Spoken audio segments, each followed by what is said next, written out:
Today I'll be presenting two papers. The first is Management and Care of Women with Invasive Cervical Cancer. The ASCO has come out with some resource-stratified clinical practice guidelines, which I'll be discussing in the first part. So the purpose of these guidelines was to provide an evidence-based, resource-stratified global recommendations to clinicians who are diagnosed with cervical cancer with regards to their workup, the management, the follow-up, and the palliative care.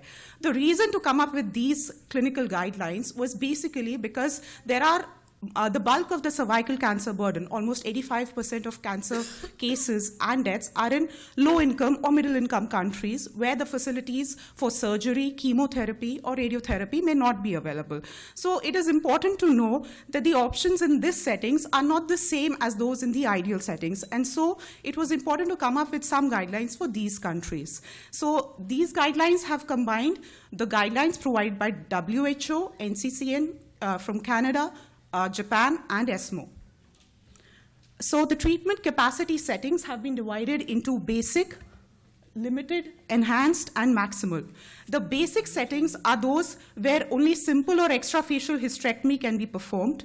The availability of chemotherapy drugs is unpredictable, and no radiation facility is available. In a limited setting, a modified radical, or in some cases radical hysterectomy may be performed, chemotherapy may be available, and limited external radiation is available, but no brachytherapy. In enhanced and maximal settings, of course, we have facilities for radical hysterectomy, trachelectomies, lymph node dissections, and even pelvic exentration. Chemotherapy is available, and bevacizumab may be available in maximal settings. And brachytherapy is available along with radiotherapy as well as chemotherapy. The pathology and the palliative cares are in development phase in basic settings and present in enhanced and maximal treatment settings. So the workup in a basic setting, besides the history and clinical examination, which forms the backbone of staging a cervical cancer disease, is basic investigations, cervical biopsy, conization biopsy where required. Imaging only chest X-ray has been advised. In a limited setting, a CT of the abdomen pelvis should be done to stage the disease. In an enhanced and a maximal setting, MRI and PET scan, where available, is optional, and so is examination under anesthesia, where we have doubt of the staging, and a cystoscopy or a proctoscopy, where suspicion of bladder or rectum invasion is present on CT or on MRI. So I'll come straight away to the recommendations. Now, in stage 1A1, LVSI negative, in a fertility sparing setting where you need to preserve the fertility, the management in all settings is basically a cone biopsy and then follow-up provided the margins are negative and the patient is coming regularly for follow-up. In case there is a positive margin, we have to repeat the cone biopsy or go ahead with an extrafacial hysterectomy. In a similar setting, if LVSI was positive, the recommendation is cone biopsy in basic and limited settings, but a cone biopsy with lymph node dissection or a radical trachelectomy with pelvic lymph node dissection in an enhanced or a maximal setting. And maximal treatment settings may also offer sentinel lymph node biopsy. I have to tell you that the evidence for management in basic and limited settings is not strong in most of these guidelines. It's basically on consensus. Where fertility is not an issue, 1A1 without LVSI we know is cone biopsy or extrafacial hysterectomy. And where LVSI is present, in a basic setting, the management would be cone biopsy or an extrafacial hysterectomy because nothing more is available there. But in a limited setting where modified radical hysterectomy can be done, it should be done. And in enhanced and maximal setting, this should be supplemented with pelvic node dissection or a para-aortic lymph node biopsy, which has prognostic implications but no therapeutic implications. Of course, if the patient is not fit for surgery, go ahead with chemoradiation. Now coming to 1A2. Now, in a fertility sparing setup, we do a cone biopsy in a basic and a limited treatment setting, whereas where facilities are available, it's radical trachelectomy plus pelvic lymph node dissection. And where fertility again is not a concern, in 1A2, it will be a cone biopsy with or without a pelvic lymph node dissection, depending on whether your treatment setting is a basic or a limited resource setting. Whereas in an enhanced or a maximal setting, it is cone biopsy plus pelvic node dissection or a modified radical hysterectomy with a pelvic lymph node dissection. And again, if the patient is not fit for surgery, go ahead with pelvic radiotherapy and brachytherapy. Brachytherapy, of course, would not be available in a limited setting. So now coming to 1B1. In a fertility sparing setting, there is no recommendation where the treatment facilities are scarce. In an enhanced setting, the treatment guideline is going ahead with radical trachelectomy plus pelvic lymph node dissection when the tumor size is less than 2 centimeter. Where more than 2 centimeter, generally the patients have received neoadjuvant chemotherapy in different trials. In a non-fertility sparing group, the management, as we all know, is radical hysterectomy plus pelvic lymph node dissection. But in a basic setting where the same is not available and the surgical expertise is available to safely excise the tumor, possibly not going through the gross tumor margins, an extrafacial hysterectomy can be performed in a basic treatment resource setting. If the tumor size, however, is large in stage 1B1 in a basic setting and chemotherapy is available, most often it's a single agent carboplatin or cisplatin, that can be given followed by an extrafacial hysterectomy. In a limited setting where brachytherapy is not available, chemoradiation or radiation can be given followed by extrafacial or radical hysterectomy, or neoadjuvant chemotherapy may be given to shrink the tumor and then excise it via extrafacial or modified radical hysterectomy.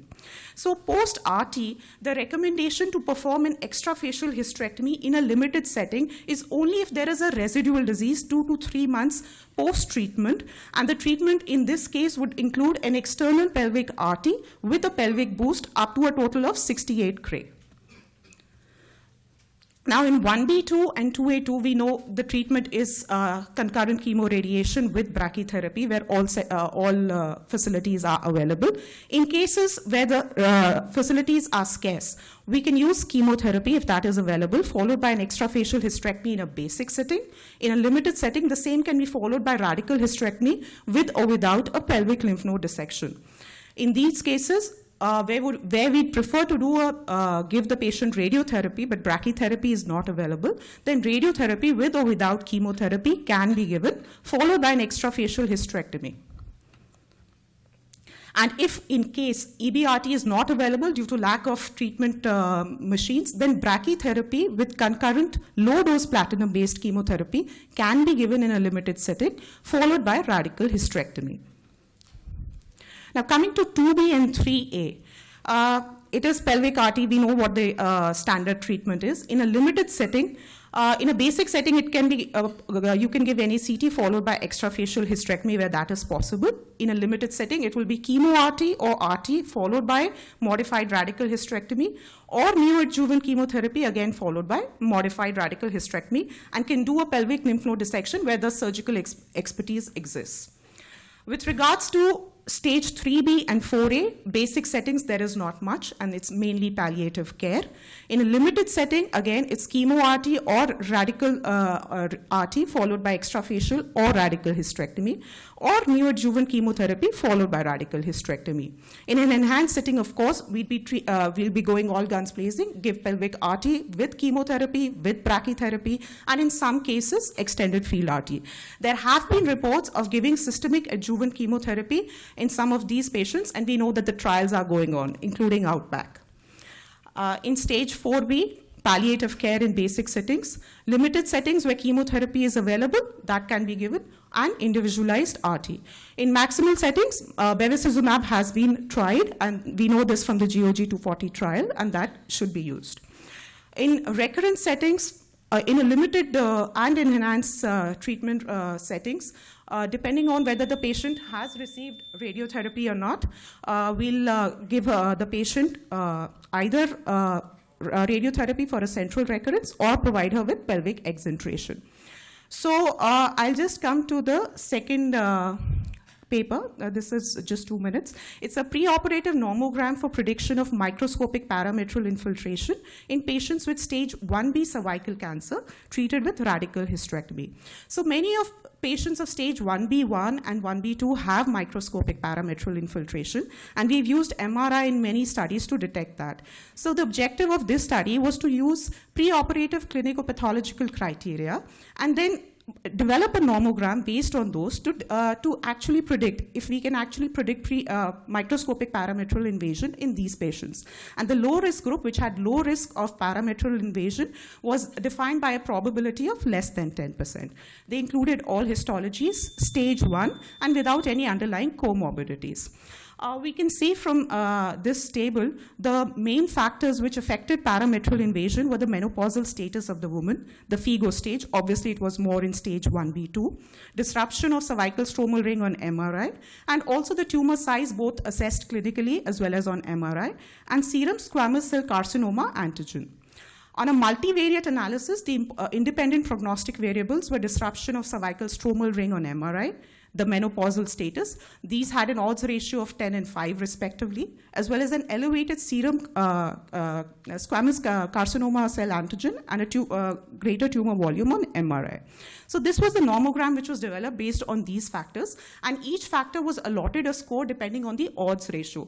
You can see from the from the line at the bottom, the total points were calculated, and a cutoff of 38 points was taken for a risk of parametrial invasion of 10%. So any patient who had a risk of less than 10% was low risk group and had a total score of less than 38, whereas any patient who had a total score of more than 38 fell into the high risk group.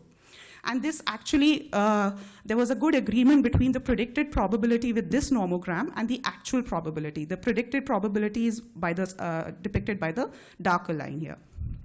So when they actually found, when they assessed the actual PMI, they found that with the nomogram in low risk group, the probability of detecting PMI was 3.5%, and the actual PMI rate also correlated well. It was 2.5%. And in the high risk group, again, it was 60% in both. So this was a good study, but it was retrospective, small in size. The nomogram wasn't 100% accurate, and the squamous cell carcinoma was not the only histology. So about 20% of the patients did have adenocarcinoma, and we know that serum squamous cell antigen is not elevated in these patients. So this was a fallacy, and this was a drawback. And especially in our settings where MRI is not available with everyone, this may not be useful in low resource settings, because MRI, as we know, not everyone is using at this moment. Thank you so much for your kind attention.